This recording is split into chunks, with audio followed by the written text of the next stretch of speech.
Para razonar su voto, tiene el uso de la tribuna la senadora Angélica de la Peña Gómez, hasta por 5 minutos.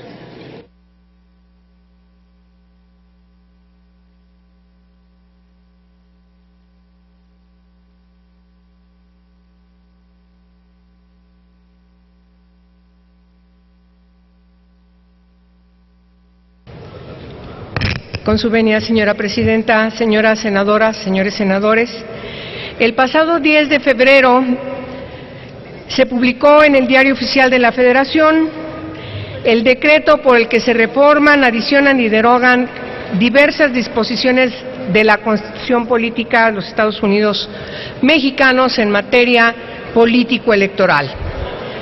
Al reformarse la Constitución, en el artículo 21, en el artículo 73, fracción 21, inciso A, el Congreso debe expedir una ley de carácter general en materia de delitos electorales, la cual, junto a las leyes generales de secuestro y de trata de personas, vendrá a ser el tercer ordenamiento de carácter general que contiene tipos penales por excepción y mandato de la propia Constitución.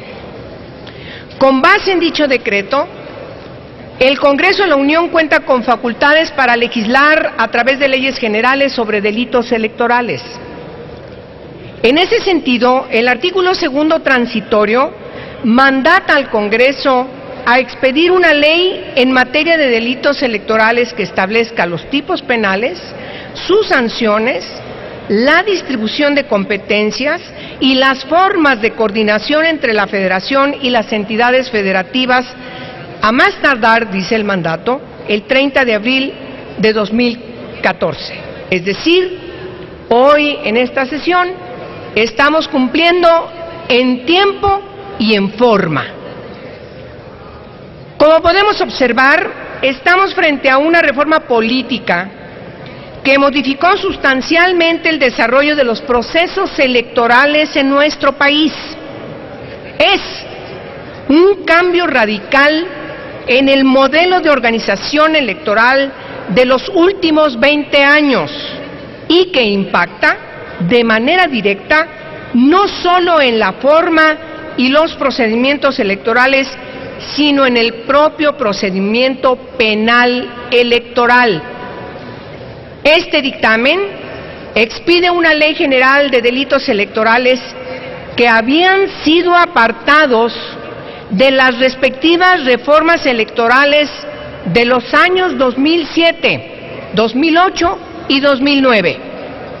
Si bien es cierto que no podemos fundar la democracia en el derecho penal, también lo es que una reforma integral no puede dejar en el vacío o en la obsolescencia las sanciones de aquellas personas que atentan contra de los valores fundamentales de la democracia. De ahí la necesidad de contar con una legislación general que salvaguarde la voluntad popular y la democracia.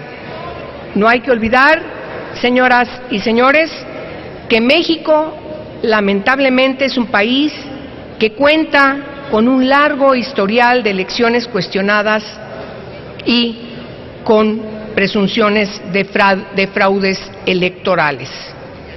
Al hablar, por lo tanto, de una ley como la que ahora estamos a punto de votar, como una ley general, tenemos que entender que son ordenamientos respecto a los cuales el constituyente o el poder revisor de la Constitución ha renunciado expresamente a su potestad distribuidora de atribuciones entre las entidades federativas que integran el Estado mexicano, lo cual se traduce en una excepción al principio establecido en el artículo 124 constitucional.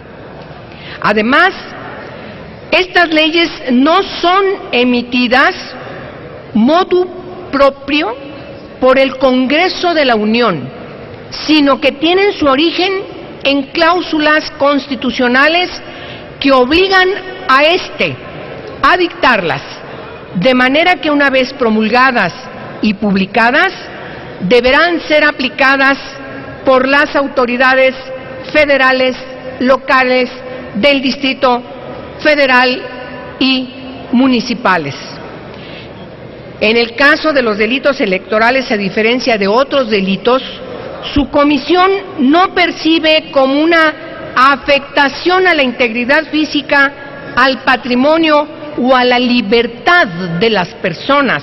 Sin embargo, el ámbito de afectación es igual de reprochable porque se afecta no solo a la democracia, sino el derecho de las y los ciudadanos para elegir libremente a sus gobernantes y representantes.